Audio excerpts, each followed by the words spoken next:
Imagine this for a second. A superpower, the richest and most powerful on Earth, is brought completely to its knees. And then, from those ashes, a new, even stronger nation is born. That, right there, is the story of China over the last 100 years or so. It's a story of revolution, of war, and a transformation so huge it's honestly hard to believe. So, let's get into it. Let's explore how modern China was forged in fire. To really understand the revolution, you first have to get a handle on the total collapse that came before it. Back in 1820, China wasn't just a world power, it was the world power. We're talking a third of all global wealth.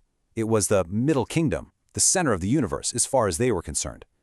But fast forward just 80 years to 1900, and that picture is completely shattered.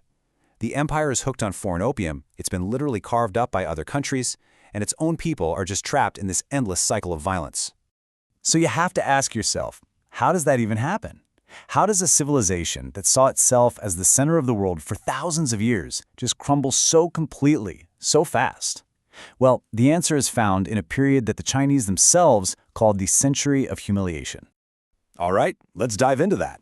We're going to start with the end of an era, the slow, agonizing death of the Qing Dynasty, who were China's last imperial rulers. You have to understand, the Qing Empire was just massive. It was a world all on its own, home to a third of all people on Earth. It was all built on these ancient Confucian ideals of harmony and tradition. But here's the catch. That very focus on the past, it kind of made them blind to the future. They were just unable to adapt to a world that was changing at lightning speed all around them. And what happened next was just a cascade of pure disaster. First, the Opium War revealed just how militarily weak China had become, forcing it into these humiliating, unequal treaties. Then came the Taiping Rebellion, an absolutely horrific civil war that killed up to 40 million people. It's almost impossible to imagine that scale. Then, maybe the ultimate shame, a defeat by their smaller, modernized neighbor, Japan. And the final nail in the coffin was the Boxer Rebellion, a failed uprising that left China with a crushing, impossible debt. So the old world? It's gone, vanished, and now, standing in the rubble of this shattered empire, a totally new and really violent struggle for the soul of China is about to begin. And just like that, in 1912, the last emperor, a little 6-year-old boy of all people, steps down.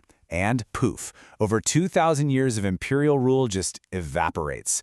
The mandate of heaven is gone, and in its place is just this tiny, fragile hope of a republic. And out of all that chaos, two big, competing ideas for what China should be start to take shape. On one side, you've got the nationalists, the Kuomintang. They wanted a modern republic. But on the other side, you've got the communists. Inspired by Russia's revolution, and with leaders like a young Mao Zedong, they had a much more radical idea. Just tear the whole thing down and build a new China from scratch. Yeah, about that new republic, it was basically dead on arrival. It shattered into this mosaic of warring states, each one ruled by some powerful warlord with his own private army.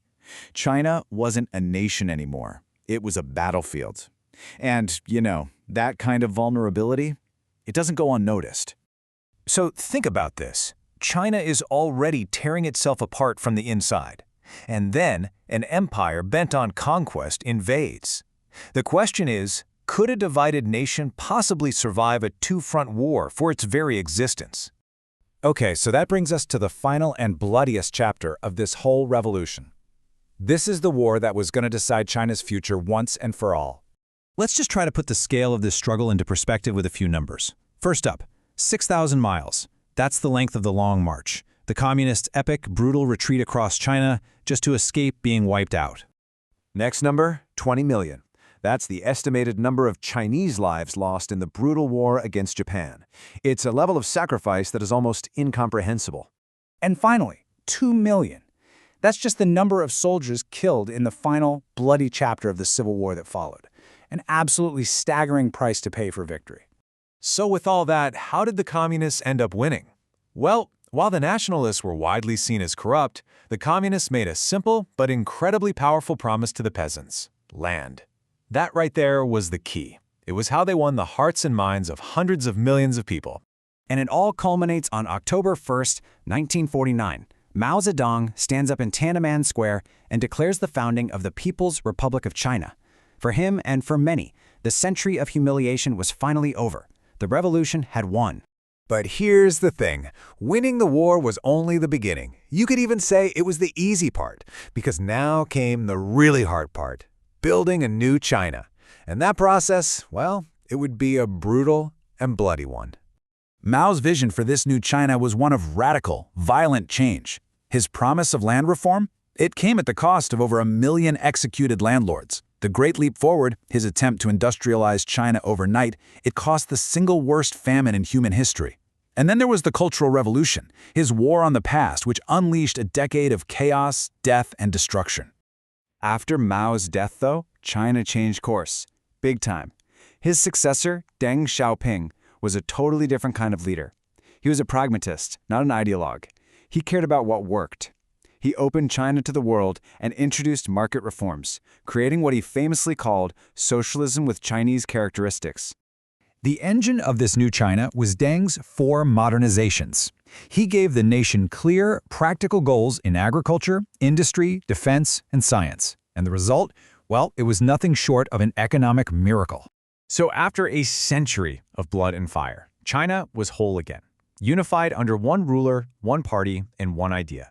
The revolution was over, but a new question emerged. What kind of superpower would this new China be? And that's a question that even today, the world is still waiting to see answered.